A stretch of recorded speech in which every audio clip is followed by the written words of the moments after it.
So an open-air market in Queens has been shut down by the NYPD. People living in Jackson Heights, they've been complaining. They say merchandise actually sold illegally has been overwhelming their streets.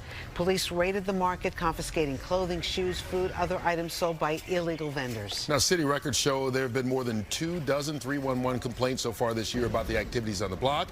Joining us right now with more on that and a whole lot more about what's going on in the city, NYPD Chief of Patrol John Chell and Daughtry, Deputy Commissioner of Operations. Thank you, men, for joining us, first of all, this morning. Pleasure. Thank you. Hey, before we get to that situation we just talked about, I want to see if you have an update on the shooting in the Bronx that happened that we talked about last night. 4 people shot and 1 killed, unfortunately, and the guy who did the shooting, or the 4 people that did the shooting, escaping on scooters. So it appears this time is probably a gang element to the shooting. You saw the video, 2 scooters, 2 people on each scooters firing from the back. So now we're talking about gangs, guns, and scooters combined to one. And to the 4 people shot, I mean, on a nice afternoon, our hearts go out to them and the person that passed away. But our detective squad will take it over. We have some general ideas what it is and where the retaliation's coming and who is involved. So our detective bureau's very good at what they do. Now, you've made 1 arrest, but not necessarily tied to this as of yet? We took a person into custody after the shooting. Our air support was up there canvassing for the individual that was once for this horrific incident yesterday, and they saw a scooter aggressively driving the wrong way against traffic. Obviously, the detectives up in the helicopters, they're helicopter pilots, but they're detectives. They put 2 and 2 together, put it over the radio, and it was a vehicle pursuit with our aviation air support was following it, and we were able to apprehend 1 person. Squad still has them back at the base now. They're still trying to put together. We have the best detectives in the world, and we're very confident that there's going to be some resolution to this case very soon. So, Chief, I know you've been doing a lot of confiscating of these illegal scooters and mopeds off the streets of New York, and I imagine there's a reason for it besides them being illegal. The scooters are a quality of life issue. Everywhere in the city that we go, our team goes, everyone hates them. That's universal. Then you compound that with the crimes committed on scooters, whether it be robbery patterns or the shooting last night. Big issue for us. We've been dealing with this for 2 years. When you take those scooters, add them to the ghost cars and the paper plates, we're probably on 58,000 in about 20 months taken off the street. That has had an impact on crime. But as you saw last night, how important it is to do so. Can we talk a little bit about retail theft? Obviously, Jackson Heights, you made some busts. You confiscated a lot of the illegal goods being sold outside those stores. Some of the people who work around there say it's so brazen. They actually steal from them and then go outside their store and sell them. So, Albany, Carl Hasty, Assembly Speaker, he's talked about making assault on retail employees a little stiffer, although he does not feel making penalties stiffer will deter crime. How do you feel about that? Well, anytime we're going to stiffen crimes against anyone for assault, that's a good thing. But consequences will stop the behavior, and that's the problem we're having in our city. Recidivism, repeat offenders. The consequences must be greater. The community, you want to talk about perception?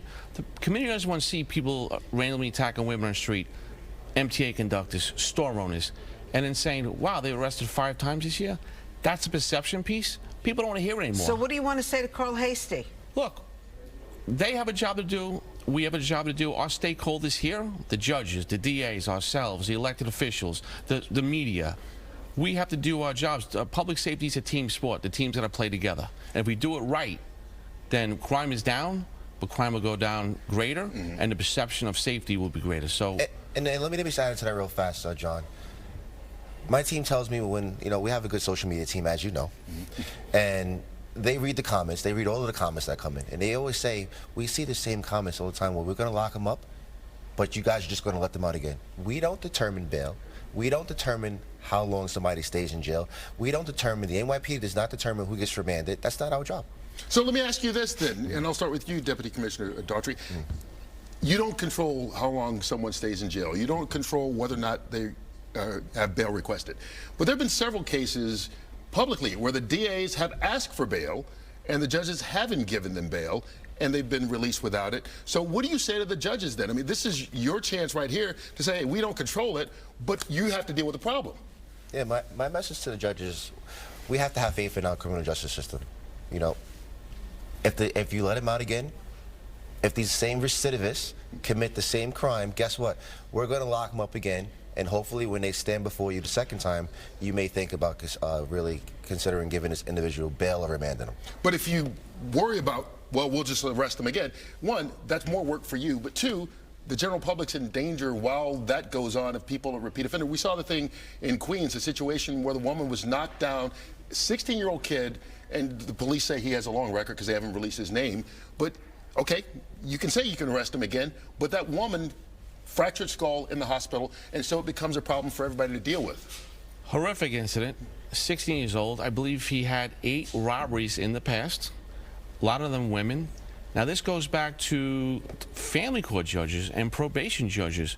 This child, he's a child teenager. He needed help. Now, I'm not saying he didn't get help, but did he get help? But he certainly shouldn't have been walking around the street. A woman, our mothers, our grandmothers, going to church, pushed down the stairs violently. I think she's still fighting for her life. This should never have happened. Okay, so one other thing there, you talk about getting help.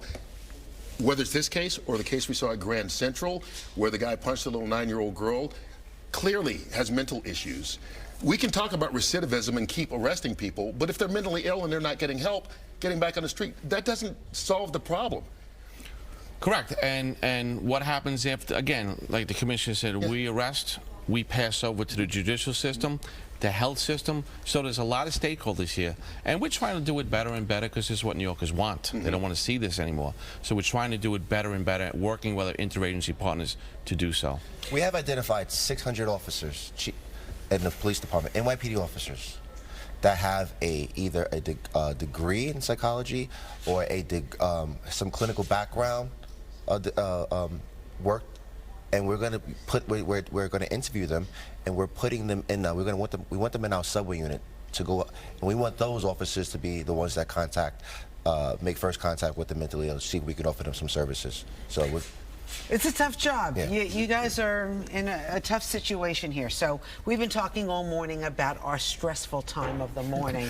Apparently there was some study that said 8:15 is the stressful time of the morning. Would you say that's yours, Chief? You know, between my dogs and my sons live downstairs in the basement, and when they come up thinking it's a la carte upstairs in my house, it becomes stressful for me. And there's a squatter issue in my house also. Okay. I'm not paying rent on time. So that's my stressful time every morning. Commissioner? It's so funny because 8:15, I walk out the door to walk down into the end of my block to put the kids in the bus. And every single day, I say the same thing. Get your school bag, get your jacket, and it's 8:15 because I got to be out the door at 8:15. If I'm not there by 8:15, I'm missing that bus. So you're confirming the study then? Yes, it is. That is 100% Are you 8:15 also? Or well, we're here on the air at 8:15. I come in and I see Rosetta at 5:15. I'm just going to say, maybe my stress starts a little earlier. I'm just going to say, all right? I'm just saying, I'm in a great mood at that point. You should see me at 4 o'clock in the afternoon. But as long as you're laughing, it's all good. We do it with love, and we It's have a all good good. time It's together. all Wouldn't good. want to be with anybody else. Well, we appreciate you being here, and we appreciate your good intentions, trying to make everybody safe on the streets of New York City. Chief, thank you so much. Commissioner, appreciate you being Appreciate having here. us. Thank you. John Chell, Daughtry. Thank you so much. All right.